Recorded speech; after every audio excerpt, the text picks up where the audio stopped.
Amen. How many of you like change? Change, change, not change as in money. But how many of you all like change? How many of you all don't like change? How many of you like change but have problems when it comes to change? How many of you have ever felt stuck in the rut? Good. To all of the above. Because what I'm going to be talking about over the next couple of weeks, the title of the message, and I had to clarify it for, for somebody before the service, but the title of the message is Shift Happens. Shift happens. I was thinking about this as I was working on something on the computer. And I realized that as I was working on the computer, there were a certain number of functions of a computer that are kind of standard no matter what program I was using. I am typically saving information, I'm deleting information, I'm editing information, and in some cases, I'm copying and pasting information. Those are the basic functions of any computer. And what I found to be interesting is that computers are modeled after people. It's a form of what they call artificial intelligence. So the way they kind of figured out how to make a computer work is they thought about how we as humans work. How many of you all know and realize that you were fearfully and wonderfully made? You are fearfully and wonderfully made. You are more complex than you may know. But you are also more simplistic than you realize. One of the reasons that people find change to be difficult is because change disrupts the patterns and the programs that have been running in their lives all of their life. Let me say that again. One of the reasons change becomes difficult is because it disrupts the programs and the patterns that have been running our lives all of our lives.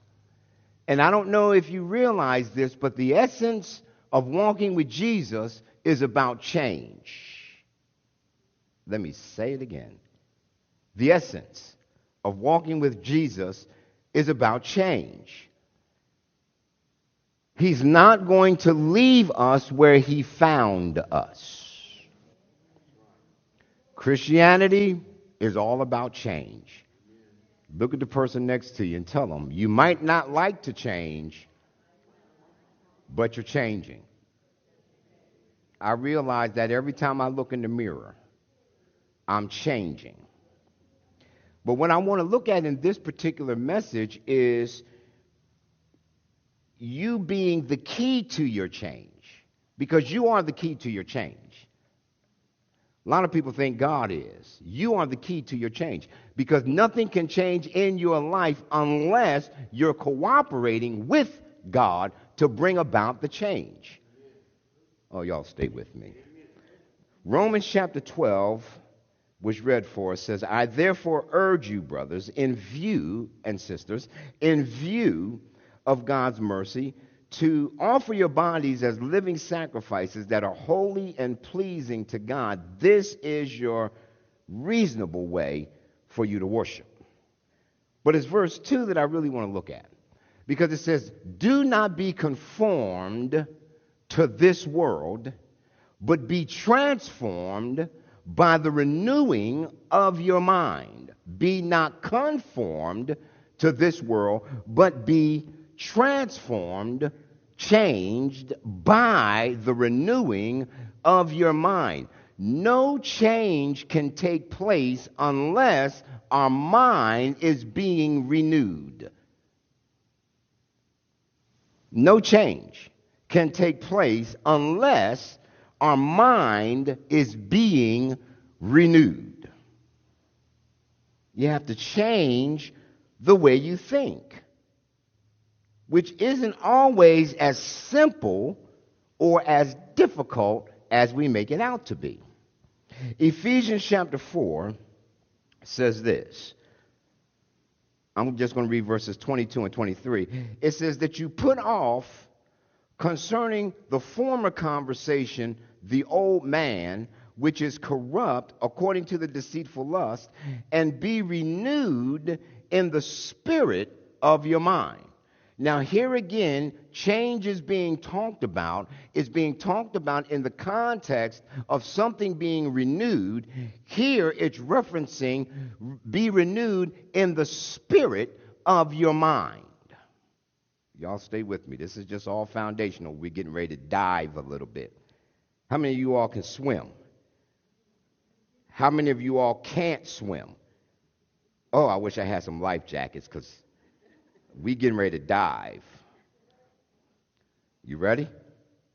Let's look at Romans chapter 12, verse 2 a little closer.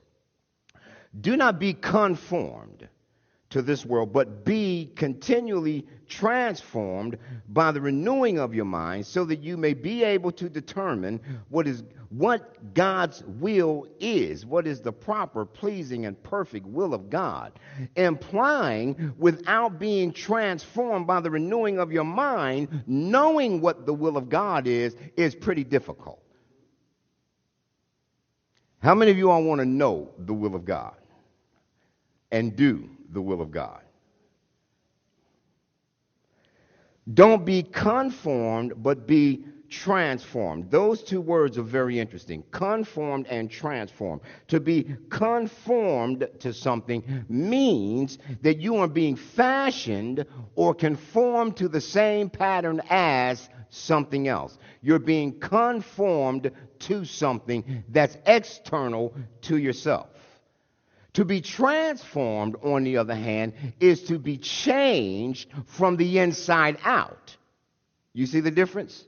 In both cases, you're changing. In both cases, you're being formed into something. In the one case, you're being formed into something that's external to yourself. On the other hand, you're being changed from the inside out to become what God has always intended for you to be. You were made in the image and in the likeness of, talk to me, God. So God is trying to make you to be like Him. That process, however, takes place from the inside out. But the world wants to make you like it, so it tries to get you to become fashioned to its patterns. I was talking to someone a little earlier in the week, and they were talking about their grandkids, the grandchildren, who grew up in church, who loved God and knew Scripture, who is now a self-proclaimed atheist at the age of maybe 12. Yeah, think about it. They don't believe in God no more. But they grew up in the church, no Scripture, but now, having been exposed to other information, now they realize God doesn't exist anymore. This is at the age of 12. How many generations have we lost? Because we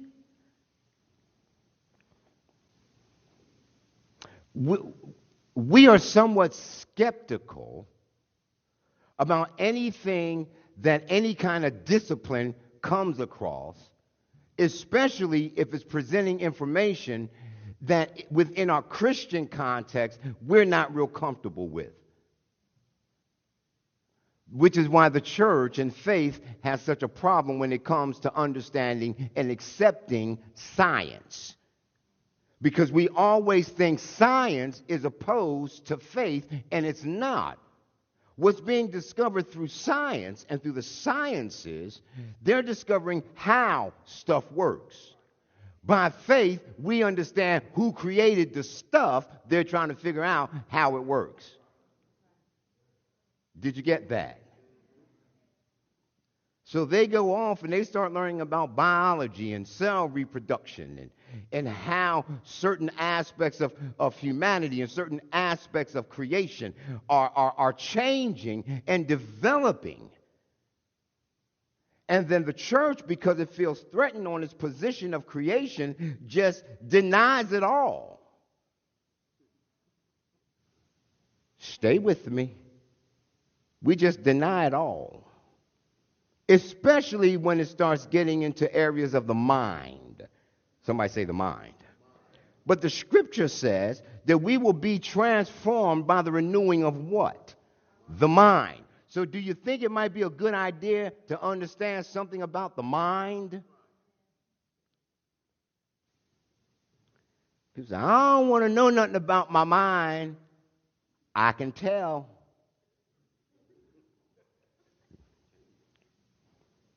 The mind. Now, this is the part that I had a really tough time trying to figure out how to present. Because I already know as soon as I put this next slide up, somebody's going to shut down. Let me ask you all a question. How many of you all sit around and think about making your heart beat?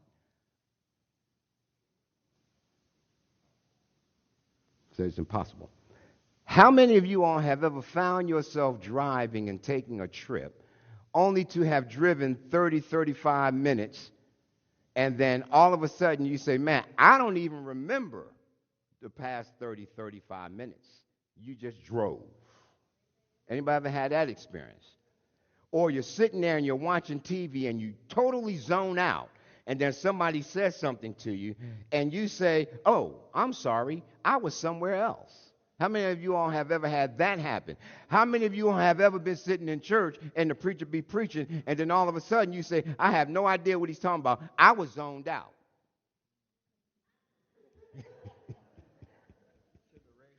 Shouldn't have raised, see? That's because our minds are very interesting. Now y'all ready to dive a little bit? Our minds are very interesting. You have a conscious mind. Y'all know that. But you also have a subconscious mind. How many of you all are aware that you have a subconscious mind? That is a part of your mind that functions outside of your own awareness. How do you think you breathe?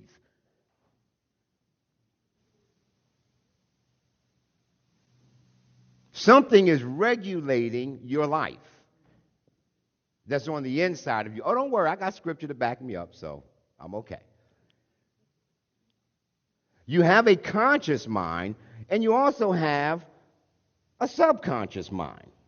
Now, interestingly, your conscious mind deals with certain things. It deals with your analytic skills, your logic, your willpower. But how many people know that there are people who do stuff that's totally illogical, although they know it's illogical, but they do it anyway? How many of y'all know people like that?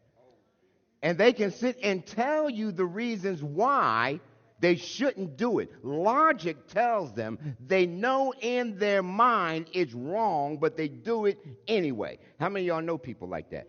How many of y'all got kids? Okay. Because we always bring up that question, what was on your mind? Now, your logical mind or your conscious mind only accounts for about 10% of your actual thinking process. 10%. It's kind of like where your short-term memory and all that stuff is held. 10%, which means 90% of your mind's function is happening below the level of your conscious awareness. You should see some of these looks I'm getting right now. 90%. That's where your memories are. How many of y'all got memories?